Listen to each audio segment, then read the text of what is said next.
So in this section, we're going to talk about the chain rule. The chain rule gives us a way to differentiate functions that are a composition of functions. So I'm going to scroll down a little bit here and just show you some examples. Here we have 2x plus 1 all cubed. So the 2x plus 1 is like the inside function, but it's all being cubed. So one way to differentiate that would be to expand it and use the product rule. Or if you didn't want to FOIL it all out, you could alternately use the chain rule. Here's another example where actually you can't FOIL it out because it's 1 plus x cubed all to the power of a half, or square root of 1 plus x cubed. So you actually would not be able to FOIL that out, and you would have to use the chain rule to differentiate that. This is one where you can use the quotient rule or the chain rule. Here we have another function inside of a function, and there are so many examples, especially when we get into logs and things like that, of using the chain rule. So before we get into the chain rule, I want to look at an illustrative example that will sort of lead us into, or hopefully give you a better understanding of why the chain rule is the way it is. Because with these numbers in this example, it's pretty easy to understand. So suppose Yancey, Uri, and John pick apples. Notice the letters Y, U, X are picked very carefully here. So we're going to let Y, U, and X represent the number of apples picked in whatever period of time, say an hour or so, by Yancey, Uri, and John respectively. So Yancey picks apples 3 times faster than Uri, which means that the rate at which Yancey picks apples with respect to Uri is dy du. The rate of change of Yancey with respect to Uri is 3, because Yancey is 3 times faster than Uri. Uri picks apples twice as fast as John, so the rate of change of Uri with respect to John is actually 2.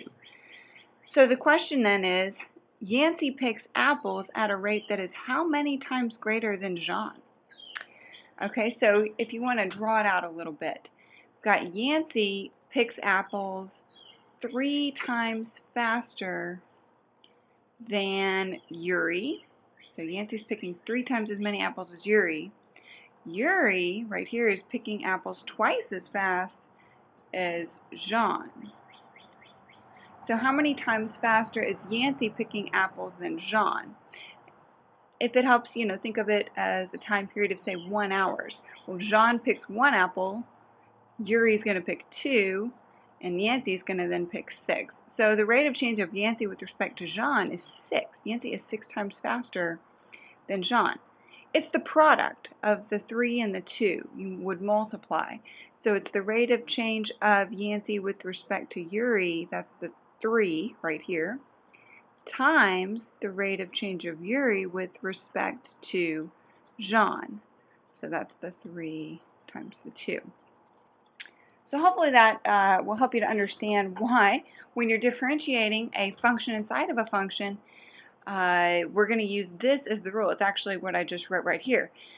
So if you want to differentiate a function y with respect to x, that's what we want to find. You have a function y in terms of x, you want its rate of change, or its derivative. If you've got a function inside of a function, we're going to let u be that inside function. It's kind of the middle piece, that inside function there. Then the rate of change of y with respect to x can be thought of as the product of the rate of change of y with respect to u and the rate of change of u with respect to x. Now there are 2 main ways to talk about the chain rule, and this is only one of the 2 ways, one of the 2 methods. The other way involves f and g, which I think students struggle a little bit more with. It involves a little bit more writing. So I'm going to skip that method, but if you know it, or if you prefer that method, or you've learned it somewhere else, that's completely fine and you're welcome to use it. I just don't want to confuse students by teaching too many different methods to do one thing. So this is the way we'll do it in this class, is the YUX method, and then by the end of this lecture, I'm going to teach you how to do this in your head, which is actually not as hard as it sounds. So let's start with a straightforward example. We're going to do this one 2 ways so that you can see how it works. So first we're going to expand it and use the product rule. Then we're going to actually use the chain rule, and you'll see that we get the same thing both times. So here we go. Okay, so we are going to differentiate y equals 2x plus 1 all cubed. So the first thing I'm going to do is, I'll do this in purple, is expand and use the product rule. Meaning I'm going to FOIL this out completely.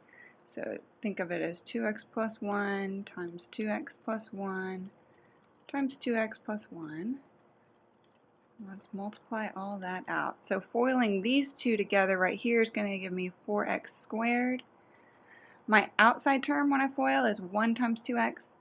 My inside term is also 1 times 2x. So 2x plus 2x is 4x, and then 1 times 1 is 1. And that's still in parentheses, being multiplied by 2x plus 1.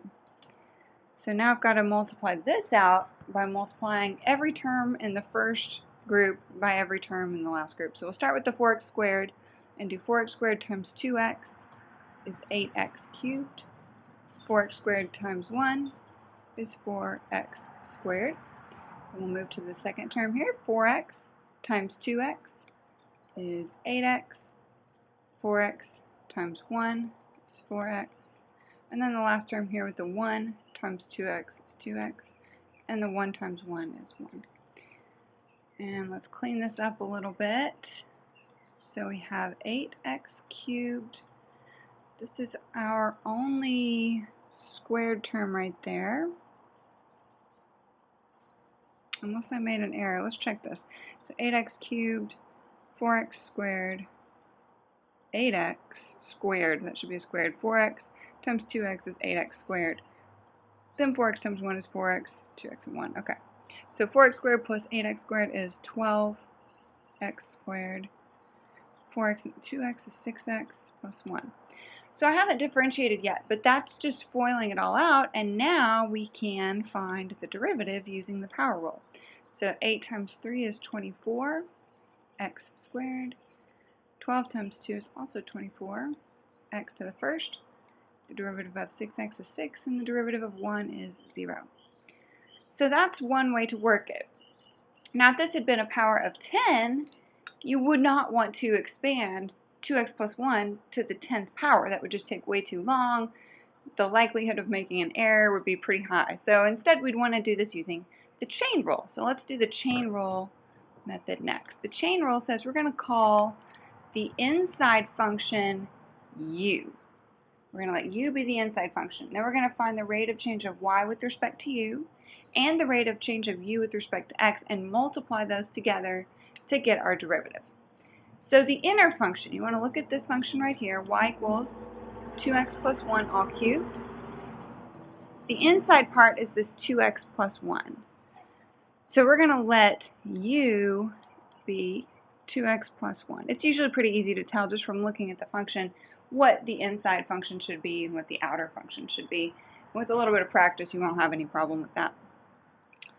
So now, we need to find the rate of change of y with respect to u and the rate of change of u with respect to x. It's actually easier to find this one first because we already have u right here written in terms of x. We just defined u as the inner function 2x plus 1.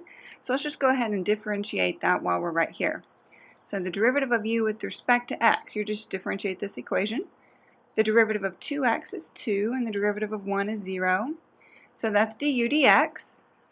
Okay, we also need right here dy du, which means we need to rewrite this function y in terms of u and then differentiate it. So I'm going to bring this down here. If y is equal to 2x plus 1 all cubed, and we need to write y in terms of u, well, if u is 2x plus 1, we could write it as u cubed, just replacing that 2x plus 1 by u. Now I need to differentiate that. So dy du, the derivative of u cubed is 3u squared. Now we're almost there. We need to find their product. So the derivative of y with respect to x is the product of those two derivatives, and then we need to make sure that we write our answer with all x's. So the derivative of y, let's write it out, dy dx, the derivative of y with respect to x, equals the derivative of y with respect to u times the derivative of u with respect to x. So the derivative of y with respect to u, that's right here, is 3u squared. And the derivative of u with respect to x right there is 2. Now that looks nothing like our answer up here, but we need to keep going a little bit. For one, if we're finding dy dx, our answer should have x's, not u's. Okay, so I'm going to do two things here. I'm going to go ahead and multiply this 3 times this 2 to get 6. And then u squared, let's replace u by what it's equal to, 2x plus 1. And then that is squared. Now if we did it correct, then these two things should be equal because they're both the derivative. So let's go ahead and FOIL this out just to check. So foiling the 2x plus 1 squared, I'm going to do it in my head. We're going to get 4x squared plus 4x plus 1. Now let's see, if we multiplied everything by 6 here, we would get 24x squared, a 24x, and a 6. So that is correct. So the chain rule method, let's review here. You want to let u be the inside function. Then you want to find the derivative of u with respect to x. I usually do that first. Then we go rewrite y in terms of u and differentiate y with respect to u and multiply those two things together to get the derivative of y with respect to x. Okay, so now you should pause this video and try each of the next ones on your own before watching me solve them. So the next one is y equals 1 plus x cubed all to the half. So differentiating that, we're going to start with letting u equal the inner function, which is 1 plus x cubed. And let's go ahead and differentiate that to get du dx. Derivative of 1 is 0, so we just have 3x squared. Okay, next I'm going to rewrite y in terms of u. So if y is equal to 1 plus x cubed to the half, and u is 1 plus x cubed, then we can write this as u to the half. Then its derivative, dy du, by power rule, is a half u to the negative a half. And so now we multiply. So dy dx is the product of this, and it doesn't matter what order you write them in. I'm going to go with the 1/2 u to the negative a half first, times this 3x squared. Now we have a mix of u's and x's. That's not nice looking, so let's replace the u by what u is equal to, 1 plus x cubed.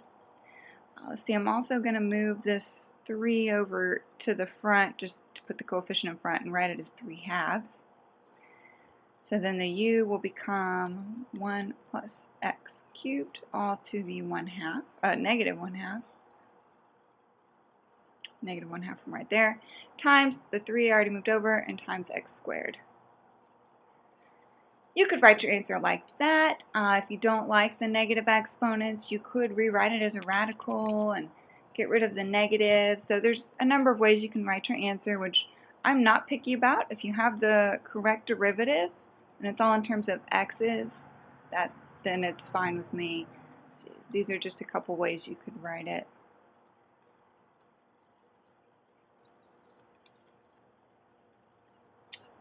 Okay, now make sure you pause the video before moving on to the next one. You want to identify an inner function and an outer function here. Now in this one you actually have two choices, but generally you want to go with the most inside function for u. So what I'm saying is, in this case, you could let u be the most inside function, which is 3x minus 6. Now it's a fraction, which is a little strange. Now sometimes with fractions we let u be the denominator, which is a technique that comes up more in calculus 2, but it's common and it typically works. So another option would be to let u equal 3x minus 6 all squared. But that will make the problem a little bit harder. So I recommend going with u being the most inner function here. So then differentiating that, its derivative is 3. Now I need to rewrite y in terms of u. So y equals 1 over u squared. I don't want to use the quotient rule here, so I'm going to write that as u to the minus 2. So then dy du is minus 2 u to the minus 3. So then when we multiply those together, put this one first, we'll have minus 2 u to the minus 3 times du dx 3. Okay, cleaning that up, negative 2 times the 3 is negative 6. then u to the minus 3 is 3x minus 6 to the minus 3. I would probably just leave my answer like that. Okay, now in this next one, before we go to the next one, actually, I have this one. There's a couple of complex ones, as you can see. So I need to show you the method of doing these derivatives actually in your head. It takes a little bit of practice, but it's easier when you get to these, not necessarily that one, but when you get to these more complex derivatives where you have, quotient rule and chain rule, or like here, you've got to use chain rule inside of another chain rule. You need to see the in your head method because it gives us a simple way to write it out quickly without so many variables and adding in u's and all of that. So the in your head method, if you look at this, let's look at this one right here. I want to focus on this. Actually, that's not correct. I want to rewrite this a little bit. I'm going to move this 3 back out to the side again and write it as a half times 1 plus x cubed to the negative a half times 3x squared. So I'm pulling the 3 back out over to the side to make it a little bit more easy to see what I'm trying to show you. So I want to focus on the connection between the function and its derivative before we simplified. So the inside function is the 1 plus x cubed, and it's all to the power of a half. Now you know that to differentiate something to a power of a half, you apply the power rule. You bring that power down out front, and you reduce the power by 1. And what happens when we're using the chain rule is that inside function stays the inside function, and you end up differentiating the power rule around the inner function. So this power of a half comes down out front right here. Then the 1 plus x cubed stays there as the inside function, but the power reduces by 1. So it's like we did the power rule around the inside function without changing the inside function. And then we multiply times the derivative of the inside function. The derivative of 1 plus x cubed is 3x squared. So what I'm saying is you differentiate the outer function being the power of a half, around the inside function. You leave that inside function there, and then multiply times the derivative of the inner function.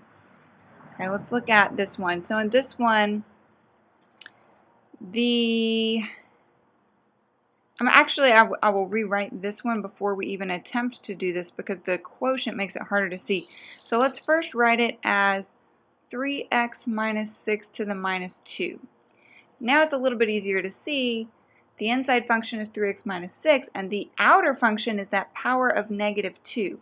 So when we differentiate this, we're going to differentiate the outside function around the inside function. So the minus 2 is going to come out front. Then we leave the inside function there, and we decrease the power by 1 to minus 2, and then times the derivative of the inside function. The derivative of 3x minus 6 is 3. Okay, and then if you simplify this, that's what you get. Okay, so we pulled that power down, left the inside function, and reduced the power by 1 because we differentiated the outside function around the inside function, and then multiplied times the derivative of the inside function. So if you want to write out what I'm saying, and there's not a real great way to do this, but because this isn't exactly, it's not technically correct, but I think it kind of helps, is if you're trying to differentiate a function where you have an outside function of an inside function, and we want to differentiate that. We differentiate the outside function, so outside prime of the inside function, times the derivative of the inside function, so times the prime, inside prime. Prime meaning derivative of, so the outside prime of the inside function times the derivative of the inside function, if you want to write it like that. Okay, so let's try this one. Pause this and try the in your head method, or if that confuses you, go ahead and write it all out with the u's. But you do want to practice that in your head method as much as you can so that you can work the more advanced examples a little bit more easily. So in this one, we have x to the 5th plus 7x all to the power of a third. So when you find g prime, The outside function is the 1/3, so it's going to come down. 1/3 times x to the 5th plus 7x to the power of negative 2/3 times the derivative of the inside function, so times 5x to the 4th plus 7, and make sure that's in parentheses there. And I would just leave my answer just like that. So that's bringing the outside function exponent down, applying the power rule to decrease it by 1, and then multiplying by the derivative of the inner function. Okay, now this next one involves a quotient rule, and, well, there's a quotient rule inside of an exponent. I guess one way would be to cube everything out, but that would be difficult. So we're going to use the chain rule instead, where the inside function is the big quotient and the outside function is the 3. And I'm going to break it down into steps. So first thing we're going to do is differentiate that 3, that power of 3, by pulling it down and using the power rule. So y prime is 3 times the inside function all to the power of 2. And this is where it gets a little tricky. So times the derivative of the inside function. And since I can tell from looking at it that it's going to take quite a bit of work to figure out what that derivative is, I would recommend just writing derivative of the inside function. And then on our next step, we'll figure out what that derivative actually is. Okay, so I'm going to recopy the first part where we did the power rule around the inside function. Now, for this, we would need to use the quotient rule. So let's put a big bracket here just so we don't get lost. So quotient rule is low d high minus high d low over low low. It's the shortcut. So low x squared minus 1 d high 2 minus high 2x d low is also 2x all over low low 2x squared minus 1 all squared. Okay, now that is a little bit messy, so we will definitely clean this up just because it's not too hard to clean it up, so let's go ahead and do it. This out front, though, I will leave as is. Okay, so distributing this 2, let's see, you get 2x squared minus 2, and 2x times 2x is minus 4x squared. Okay, we can clean this up a little bit more. In fact, if you look at this, you'll notice they have the same denominator, x squared minus 1, and technically it's being squared. This also is x squared minus 1 being squared. So I'm going to square this out and combine the two denominators since they are the same. So 2x all squared is 4x squared. And I'm just distributing this 2 out. The denominator, I'm going to write it as x squared minus 1 squared. And that's times, let's see, 2x squared minus 4x squared is negative 2x squared. We have minus 2. That is also over x squared minus 1 squared. So you don't have to simplify tons, but this one just is simplifying itself so easily that I'm keep on going. Let's see. So I'm going to multiply, and you don't necessarily have to do this, I'm going to multiply those together to get, for my final answer, I'll write it as 12x squared times this numerator. I suppose you could factor out a negative 2 out of that as well. In fact, I'll do that. If you factor out a negative 2 from both of those terms and multiply it with that 12, we would end up with negative 24, then this x squared, times, if we factor a negative 2 out here, we're going to have x squared plus 1 all over x squared minus 1 to the 4th. That's a fully simplified final answer right there.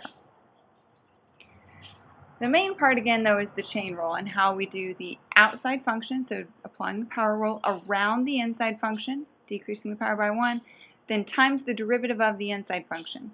And when you have chain rule inside a chain rule inside a chain rule inside a chain rule, this is definitely the way you want to do it, because if you try to start writing out u's, well then you've got a different u for each application of the chain rule, which makes it really complicated because you have all these different u's meaning all these different things. So I would not recommend doing it that way. You want to do the in your head method here, and then just go one step at a time. So on the next one, you'll see what I'm talking about, especially. So we want to find dy dx for y equals, here we've got an inside function, x squared minus 3x all to the 4th plus 2x all to the 10th. So there's lots going on here. In fact, so much that I don't even want to try to figure out how many functions there are. So what I'm going to do is just start with the outermost function, and that would be that 10th power. So let's just start by handling the 10th power and pulling it down out front and decreasing the power by 1. So dy dx would be, let's see, 10, pulling that down, times all of this stuff to the 9th power. So I'm just going to copy carefully. X squared minus 3x to the 4th plus 2x to the 9th. Okay, times the derivative of that inside function. So again, I'm just copying here. The derivative of x squared minus 3x to the 4th plus 2x. Okay, now this part we're done with. We'll just copy it along each time. Then for this derivative over here, that's what we'll figure out next. And it looks like there's maybe 2 more chain rules. We'll see as we go. Okay, so copying the first part along.